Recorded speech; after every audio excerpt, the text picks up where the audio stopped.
Good evening. It is 6:30 p.m. Today is Tuesday, April 25th. I'd like to call this regularly scheduled Planning and Zoning meeting to order.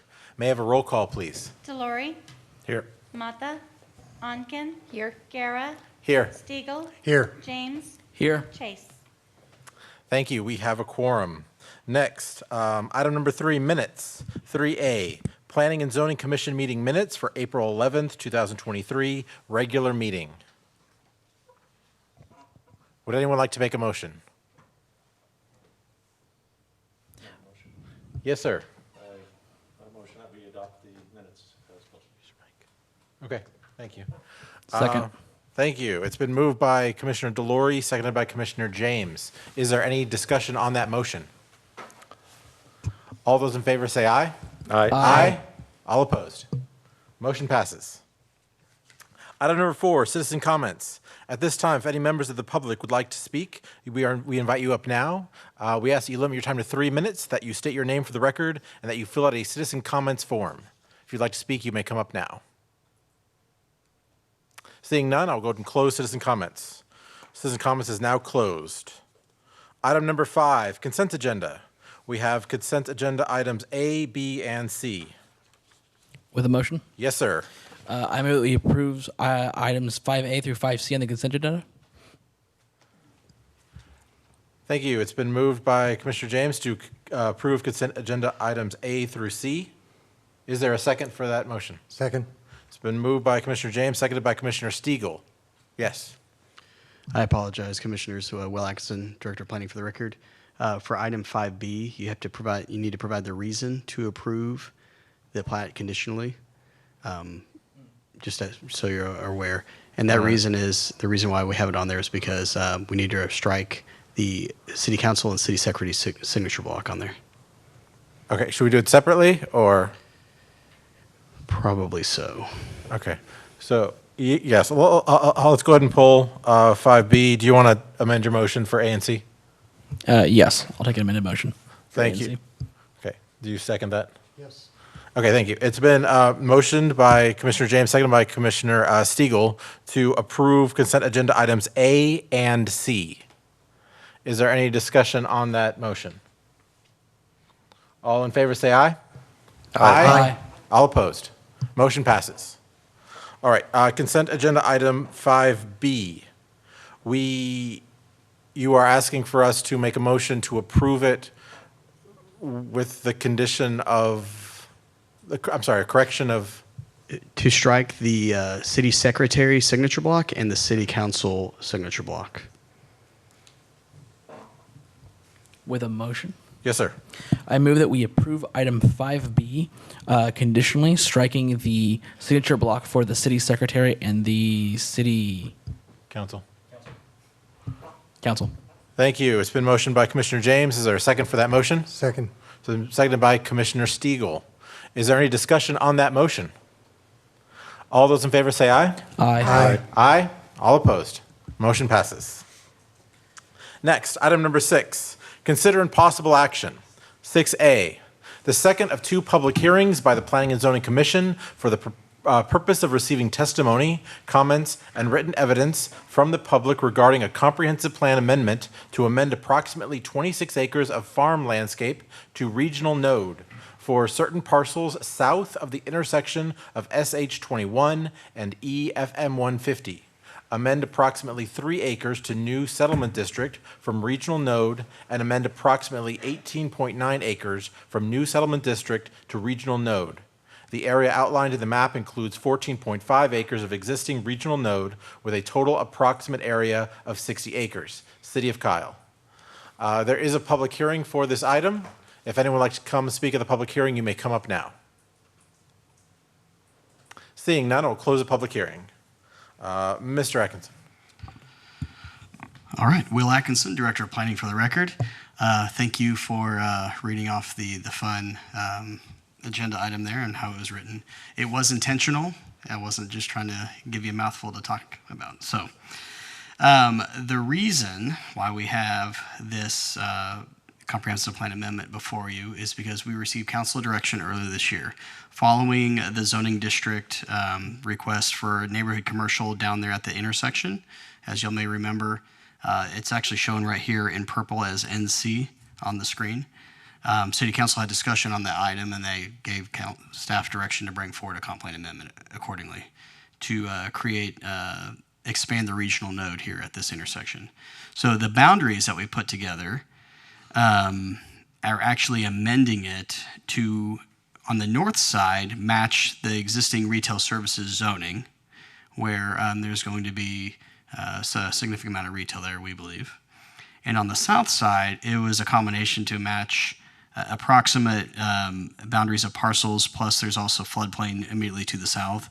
And I did not feel like it was appropriate to extend the regional node into what could be floodplain nearby.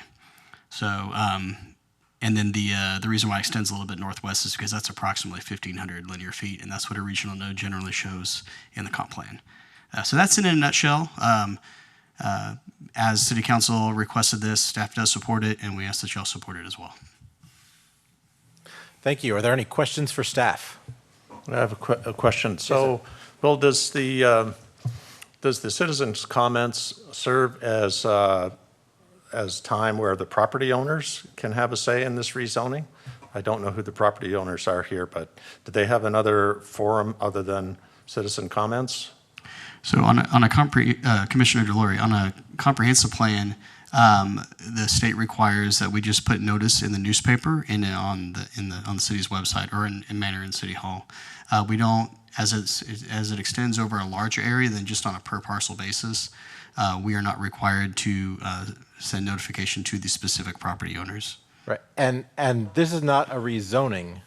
This is, the regional node will then suggest what zonings, if they come and ask for zoning changes in the future, which ones would be recommended versus conditional will change. But the actual zonings of what they are now is not changing.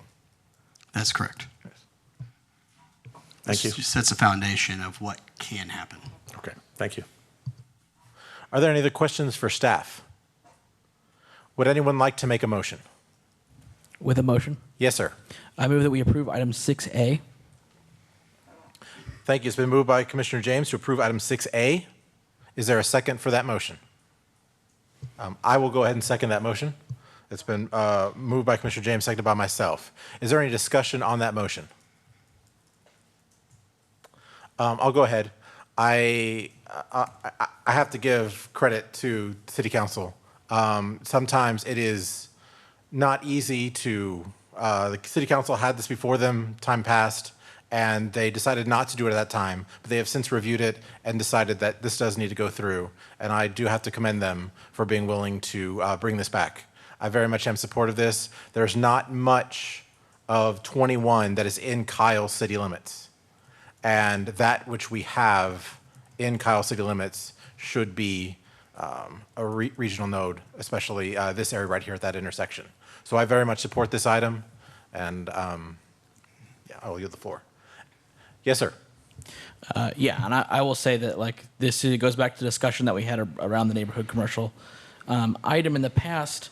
When we talked about this area, we specifically, and especially also when we talked in the comp plan stuff with Virginity, we specifically highlighted this is an area that we think will grow over time. So it's really important that we get ahead of that growth. I know it seems like it might be an escalation in the immediate, but we want to make sure that we are not having that same discussion down the line when it is a more acceptable use in an area where it would look odd and out of place. So we just want to make sure that we are ahead of the game, and this allows us to do that, I think, really effectively without changing the underlying zonings. Thank you. Any other discussion? Commissioner. Yes, sir. Yeah, I strongly support this as well. I think that my one comment would be I wish we had more under our jurisdiction out on the east side than we have. Sad to say we don't. But in any case, I support this robustly. And I think we best think of this intersection as the gateway to East Kyle, at least in a commercial, if not a residential sense. So in my view, it's very important for us to move on this and to approve it. Thank you. Any other discussion? All those in favor say aye. Aye. All opposed. Motion passes. Item number 7, general discussion. 7A, discussion only regarding Planning and Zoning Commission requests for future agenda items. Discussion to identify and select previous requested items by the Planning and Zoning Commission, minimum lot sizes, accessory dwelling units, public restrooms, Mary Kyle Hartson Park, I-35 overlay, red brick and white limestone, mixed-use zoning, crosswalks, parking criteria, on-street requirements for subdivisions, indoor firing range, replacement of pistol and rifle range. What is a PUD? Mr. Atkinson? Thank you. Will Atkinson, Director of Planning for the record. So I spent some time going back over the last year looking and finding requests by y'all as the Planning and Zoning Commission to bring forward items. And this is the list. It's not the entire list. I believe Commissioner Delory reached out after we had posted the agenda relating to parks and subdivisions and items related to that as well. What I want to do with this situation here is figure out 1 to 3 items that we want to potentially tackle first. And I want y'all to vote on that and kind of discuss it among yourself to see if there's any one of these or 2 or 3 of these that you want to see coming pretty quickly, if at all possible. And so we can have discussions of those items. So that's ultimately what this is. So. Thank you. Does anyone have any comments? Are there any specific items you would like to see sooner than others? Commissioner. Yes, sir. Mr. Chair, I'd just like to say that I think item number 1, minimum lot sizes, probably is something we need to address in the face of our growth at this point. So I would see that as being at the top in my view. Thank you. I agree. That is one that I would like to have a discussion about soon. I do agree that is one that we should be looking at, hopefully in this first round. Any other items you would like to discuss soon? Yes, sir. Yeah, the 2 that are most important, I think, to me to have a long discussion on is the mixed-use zoning and what is a PUD as we're heading through the final parts of the comp plan. I think it's really important that we nail down what those are and look like for the next little bit of time. Thank you. And is it okay to dive a little deeper as to what this means? So Sure. Mixed-use zoning, if I'm remembering correctly, I think it had to do with, what our code says mixed use is versus what we oftentimes approve is not always the same.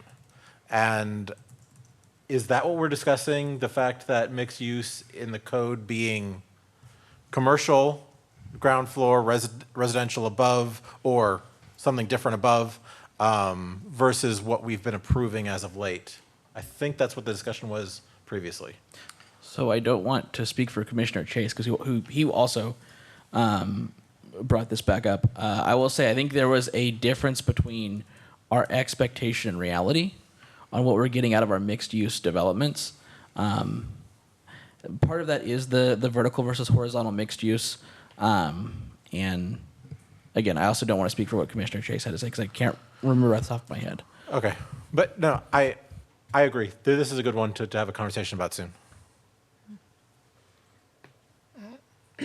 So I believe that the I-35 overlay line around the red brick and white limestone is one that I'd raised a while back because since I've joined the commission, we've had a couple of properties along that stretch where we've been approving, like the word is escaping me right now, the pictures. What is that word?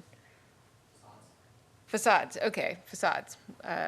So we've been looking at those, and a lot of the comments are saying that it doesn't fall within the recommended thing because it's good to have some diversity. I think that a lot of things are coming up over there right now that look a little bit funny maybe next to each other. Adjacent uses look a little bit funny as far as colors and styles. So this is still something that I'm interested in, but timing-wise, I don't know if it's appropriate right now because I don't know if we've got things in the pipeline that are going to immediately come up for us. So again, just to remind everyone, this was about Right. understanding the ratio of how many properties within this overlay are actually fitting in with what we, as the city, are suggesting people do versus what they're actually doing. Absolutely. If we have this expectation, how many times, or what percentage should we be willing to vary from that versus the state of that? That is definitely a conversation we should have. Sure. And just as a heads up, there are a couple permits already in the pipeline that we are reviewing Okay. ahead of this conversation. So just Okay, Mr. Chair? yes, sir. I know you said 2 or 3, Mr. Atkinson, but I've got another one I'd like to put out there, which is parking criteria on street requirements. I think that going forward is something we probably have to consider thoughtfully. Okay. I would like to make a suggestion, and then we can go from there. Here's what I would say. I would suggest for the what is a PUD?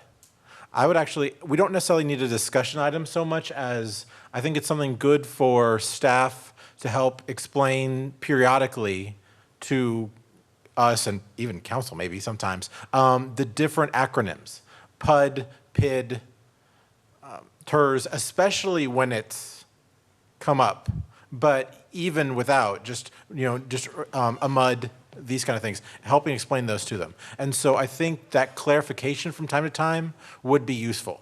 We don't necessarily need to have a thorough discussion on it, but I do think it should be something that we are reminded of periodically.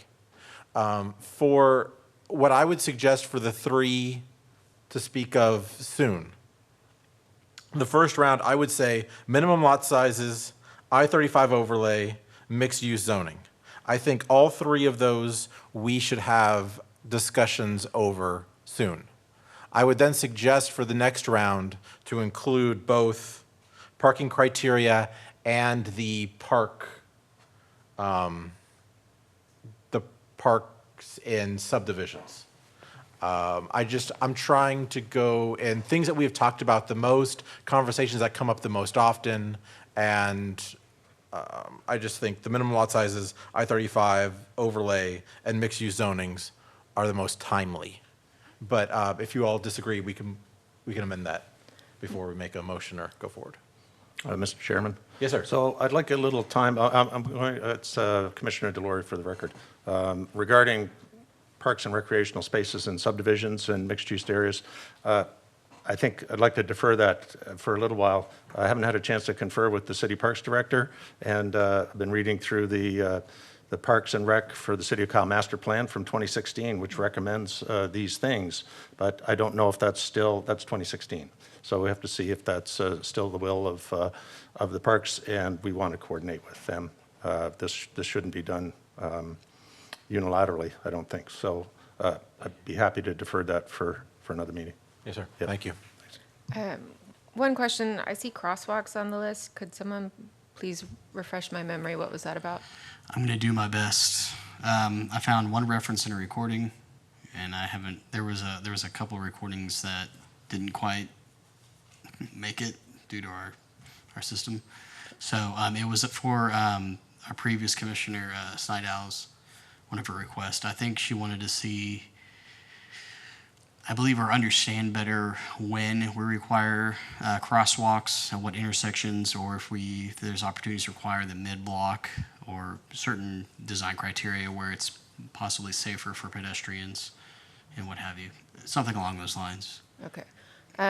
If I recall correctly, a few weeks ago, council approved a measure to require streets to have a certain width, a wider street for the fire safety, something. What was that?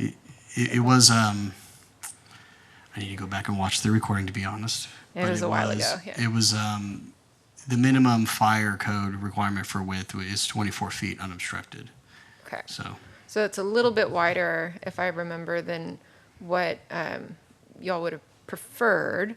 I know the width of street also affects how quickly cars go down streets. Mm-hmm. So maybe crosswalks would be something not to forget about, because people have to now cross these minimum 24-foot wide streets, and the best way to do that could be worth discussing.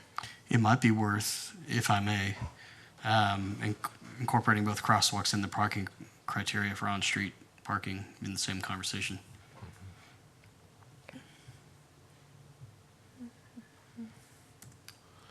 Thank you. Any other comments? Any other discussion?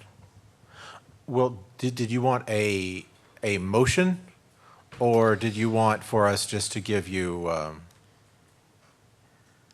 direction? I think the conversation is actually pretty clear in the direction that y'all are discussing already. Okay.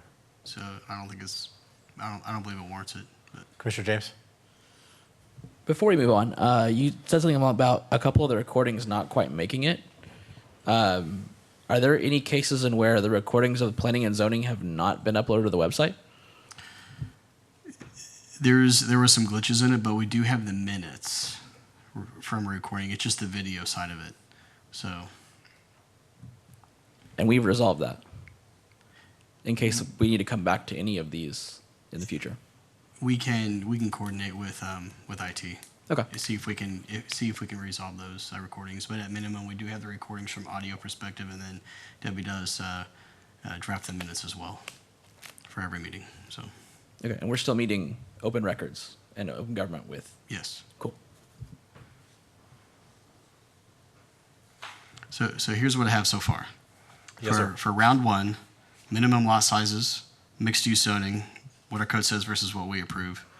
I-35 overlay, red brick and white limestone. And then in round two, really all we have right now is parking criteria for on-street and crosswalks.